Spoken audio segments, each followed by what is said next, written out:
আচ্ছা, কখনো কি এমন হয়েছে যে ধরুন একটা খুব জরুরি সিদ্ধান্ত নিতে হবে আর আপনি অনেকের মতামত নিচ্ছেন, যেমন হয়তো কোন সিনেমাটা দেখবেন সেটা ঠিক করার আগে কয়েকজন বন্ধুর সঙ্গে একটু কথা বলে নিলেন। প্রায়শই দেখা যায় মানে অনেকের মতামতটা একজনের চেয়ে বেশি নির্ভরযোগ্য হয়, তাই না? আজকের আলোচনাটা কিছুটা এমনই একটা আইডিয়া নিয়ে, তবে এটা হলো মেশিন লার্নিংয়ের জগতে। আমরা ডক্টর চিন্ময় পালের লেখা র্যান্ডম ফরেস্ট, যখন একটি বৃক্ষ যথেষ্ট নয়, এই লেখাটা থেকে র্যান্ডম ফরেস্ট নামের একটা বেশ শক্তিশালী অ্যালগরিদম বোঝার চেষ্টা করব আজ। হ্যাঁ, একদম ঠিক বলেছেন। র্যান্ডম ফরেস্ট আসলে অনেকগুলো সিদ্ধান্ত গাছ, মানে ডিসিশন ট্রির একটা দল। এরা সবাই একসাথে কাজ করে একটা ভালো সিদ্ধান্তে পৌঁছাতে সাহায্য করে। এটাকে আমরা বলি এনস্যাম্বল পদ্ধতি। ক্লাসিফিকেশনের সময় এরা মানে সংখ্যাগুরু কোনটা বলছে সেটা দেখে, আর রিগ্রেশনের সময় গড় রেজাল্টটা দেয়। আর নামের র্যান্ডম অংশটা ওটা এসেছে এর কাজ করার দুটো বিশেষ ধাপ থেকে, যা একে বেশ নির্ভুল করে তোলে। ইন্টারেস্টিং। তাহলে চলুন একটু দেখি কিভাবে এই দলবদ্ধ জ্ঞান বা কালেকটিভ উইজডম কাজ করে, আর কেনই বা এটা একটা গাছের চেয়ে বেশি নির্ভরযোগ্য। এটা কি শুধু অনেকগুলো গাছ থাকলেই হলো, নাকি অন্য কিছু আছে? না না, শুধু সংখ্যা বাড়ালেই হয় না, এর পেছনে কিছু নির্দিষ্ট কৌশল আছে। যেমন ধরুন, প্রথম ধাপটা হলো ডেটা সেট থেকে র্যান্ডমলি স্যাম্পল নেওয়া। এটাকে বলে বুটস্ট্র্যাপ স্যাম্পলিং। আর মজার ব্যাপার হলো, এই স্যাম্পলগুলো কিন্তু রিপ্লেসমেন্ট সহ নেওয়া হয়। মানে একই ডেটা পয়েন্ট একাধিক স্যাম্পলে বা ধরুন একাধিক গাছেও থাকতে পারে। এতে হয় কি, প্রত্যেকটা গাছ একটু আলাদা ডেটা সেটের ওপর শেখে, ভ্যারাইটি বাড়ে আর কি। ও আচ্ছা, তার মানে প্রত্যেকটা গাছ একটু ভিন্ন ভিন্ন ডেটা নিয়ে কাজ করছে। ইন্টারেস্টিং। তারপর? হ্যাঁ, এর পরের ধাপটাও গুরুত্বপূর্ণ। যখন একটা গাছ ডেটাকে ভাগ করে, মানে স্প্লিট করে, তখন কিন্তু সব ফিচার বা বৈশিষ্ট্য একবারে দেখে না, বরং ফিচারগুলোর একটা র্যান্ডম সাবসেট, মানে একটা অংশ বেছে নেওয়া হয়।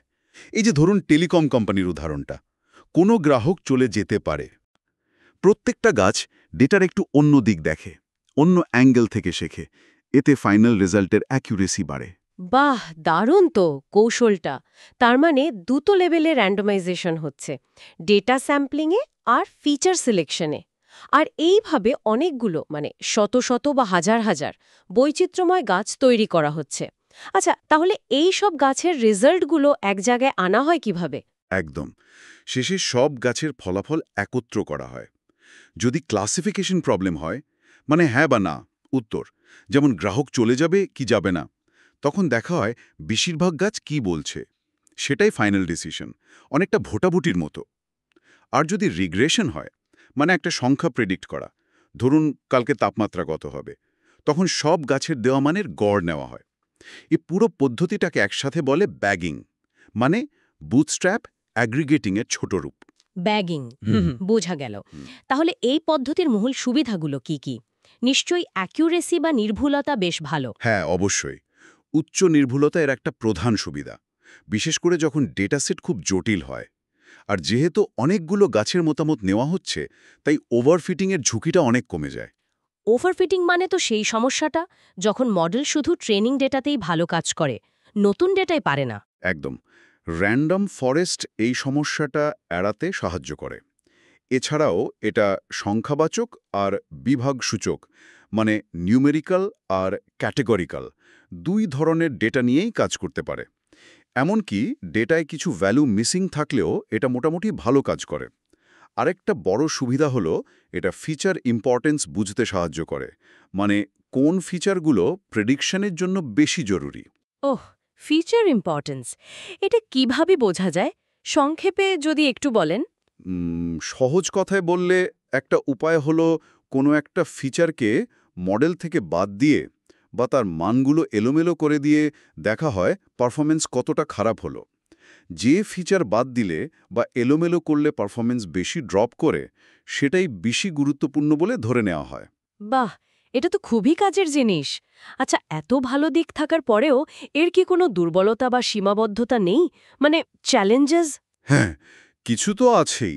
যেমন একটা ডিসিশন ট্রির চেয়ে এটা বানাতে আর প্রেডিক্ট করতে একটু বেশি সময় লাগে। কারণ অনেকগুলো গাছ নিয়ে কাজ করতে হয় তো। আরেকটা হলো এর ভেতরের লজিকটা একটা গাছের মতো অত সহজে বোঝা বা ব্যাখ্যা করা যায় না। তাই অনেকে একে ব্ল্যাক বক্স মডেলও বলেন। মানে রেজাল্টটা কেন এলো সেটা বোঝা কঠিন। কিছুটা সেরকম। আর ভালো ফল পেতে হলে কিছু প্যারামিটার, যেমন কটা গাছ ব্যবহার হবে বা প্রত্যেকটা গাছের গভীরতা কত হবে, এগুলো একটু টিউন করতে হয়, মানে অ্যাডজাস্ট করতে হয় আর কি। ঠিক। আচ্ছা, এর ব্যবহারিক প্রয়োগ কোথায় কোথায় দেখা যায়, মানে রিয়েল ওয়ার্ল্ডে? ও, প্রচুর প্রচুর জায়গায় ব্যবহার হয়। হেলথ কেয়ারে ধরুন রোগের ঝুঁকি নির্ণয় করতে, ফিন্যান্সে ফ্রড ডিটেকশন বা ক্রেডিট স্কোরিংয়ের জন্য, ই কমার্সে রেকমেন্ডেশন দিতে, মানে গ্রাহকদের পছন্দ অনুযায়ী জিনিস সাজেস্ট করতে, কৃষিতে ফসলের ফলন কেমন হবে সেটা অনুমান করতে, এমনকি জিনোমিক্সে জিনের শ্রেণীবিভাগেও এর ব্যাপক ব্যবহার আছে। তাহলে যদি ডিসিশন ট্রি আর র্যান্ডম ফরেস্টকে পাশাপাশি রাখি, মূল পার্থক্যটা কি দাঁড়ালো? ডিসিশন ট্রি হলো সহজ, ফাস্ট, কিন্তু ভুল করার বা ওভারফিট করার চান্স বেশি। আর র্যান্ডম ফরেস্ট অনেক বেশি নির্ভরযোগ্য, নির্ভুল, কিন্তু একটু স্লো, আর ব্যাখ্যা করাটা একটু কঠিন। ঠিক বললাম? একদম, এটাই হলো মূল কথাটা, সামারিটা এটাই। তাহলে আজকের আলোচনা থেকে আমরা দেখলাম র্যান্ডম ফরেস্ট মেশিন লার্নিংয়ের জগতে আসলেই একটা খুবই শক্তিশালী আর নির্ভরযোগ্য টুল। এর নির্ভুলতা আর জটিল ডেটা সামলানোর ক্ষমতা একে একাডেমিক রিসার্চ আর ইন্ডাস্ট্রি দুটো ক্ষেত্রেই খুব জনপ্রিয় করে তুলেছে, যদিও এর ভেতরের যুক্তিটা সবসময় একেবারে পরিষ্কার হয় না। এখানে একটা গভীর বিষয় কিন্তু ভাবার মতো আছে। র্যান্ডম ফরেস্ট আসলে আমাদের কি শেখায়? এটা শেখায় যে অনেকগুলো আলাদা, এমনকি হয়তো কিছুটা অসম্পূর্ণ মডেল বা দৃষ্টিভঙ্গিকে যদি আমরা ঠিকমতো একত্রিত করতে পারি, তাহলে একটা অনেক বেশি শক্তিশালী আর নির্ভরযোগ্য সমাধান তৈরি করা সম্ভব। এই যে কালেকটিভ উইজডম বা সম্মিলিত প্রজ্ঞার ধারণাটা, এটা কিন্তু শুধু মেশিন লার্নিংয়ের জন্য নয়। আমার মনে হয় জীবনের অন্য অনেক ক্ষেত্রেও এটা খুব প্রাসঙ্গিক। হয়তো এটাই আজকের আলোচনার পর আমাদের সবার জন্য একটু ভেবে দেখার মতো একটা বিষয়।